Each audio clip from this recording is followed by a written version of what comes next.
আসসালামু আলাইকুম সবাই, কেমন আছেন আপনারা? আজ সকাল থেকে বৃষ্টি হচ্ছে।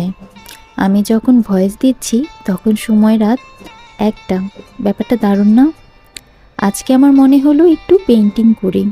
অনেক বছর আঁকাআঁকি করা হয় না। বাসায় একটা সসের বোতল ছিল, আমি কিছুদিন আগে সেটাকে ক্লিন করে রেখেছিলাম। তো আজকে পেইন্টিংটা করছি। ইদানিং আমার হলুদ রঙটা খুব ভালো লাগে, তাই হলুদ রঙের ফুল আঁকা শুরু করলাম। ফুলগুলোর নাম আমি জানি না, হতে পারে বনফুল।